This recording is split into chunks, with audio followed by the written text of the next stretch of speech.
भर्तृहरि उज्जैन शहर के राजा थे। पिता गंधर्वसेन के बाद उज्जैन का राजपाट भर्तृहरि को प्राप्त हुआ था, लेकिन भर्तृहरि को राजपाट में उतना मन नहीं था। वो सदा प्रेम लीला में व्यस्त रहते थे।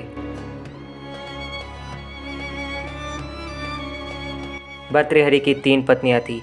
इन तीनों पत्नियों में पिंगला नामक पत्नी अति सुंदर थी, इसलिए भर्तृहरि रानी पिंगला पर अत्यधिक मोहित थे। पत्नी मोह में राजपाट को भी वो भूल गए थे। एक दिन राज दरबार में गुरु गोरखनाथ का आगमन हुआ। भर्तृहरि ने गोरखनाथ का आदर सत्कार किया। इससे प्रसन्न होकर गोरखनाथ ने भर्तृहरि को एक फल दिया और कहा कि यह फल खाने से तुम सदैव जवान और सुंदर बने रहोगे। यह कहकर गोरखनाथ वहाँ से चले गए। उस फल को पाकर भर्तृहरि ने सोचा कि मुझे इस फल की आवश्यकता नहीं है।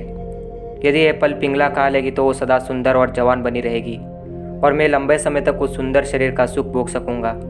ये सोचकर भर्तृहरि ने वो फल पिंगला को दे दिया।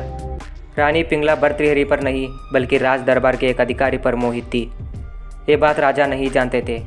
फल पाकर पिंगला ने सोचा कि यदि ये फल अधिकारी खाएगा तो वो लंबे समय तक मेरी इच्छाओं की पूर्ति कर सकेगा। पिंगला ने यह सोचकर फल अधिकारी को दे दिया।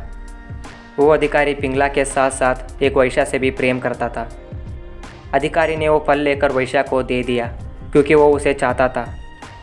वो वैश्या अधिकारी पर नहीं बल्कि भर्तृहरि पर अत्यधिक मोहित थी।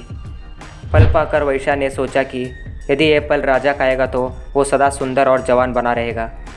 ये सोचकर वैश्या ने वो फल राजा भर्तृहरि को दे दिया। राजा वो फल देखकर आश्चर्यचकित हो गए और सबको बुलाकर पूछताछ करने के बाद सारा वृत्तांत राजा के सामने आया। कैसे ये लोग काम वासना की तृप्ति के लिए अपनों को ही धोखा दे रहे थे। ये देखकर राजा के मन में वैराग्य हुआ और भर्तृहरि अपना संपूर्ण राज अपने छोटे भाई विक्रमादित्य को सौंपकर वहाँ से चले गए और बाद में इन विषय वासनाओं से ऊपर उठकर 12 वर्षों तक तपस्या किया। जब तक हृदय में वैराग्य भाव जड़ नहीं जमा लेता तब तक विषय वासनाएं पीछा छोड़ती ही नहीं। दोस्तों, ये बात 100% सही है। इस कहानी से हमको शिक्षा मिलती है कि जब तक हमारे मन में वैराग्य भाव उत्पन्न नहीं होता तब तक ये छोटी छोटी आदतें हमें सताते ही रहेंगे। इसलिए मन में वैराग्य भाव उत्पन्न होना अति आवश्यक है। हम उम्मीद करते हैं कि इस कहानी को सुनकर आपके मन में बहुत बड़ा सकारात्मक परिणाम हुआ होगा।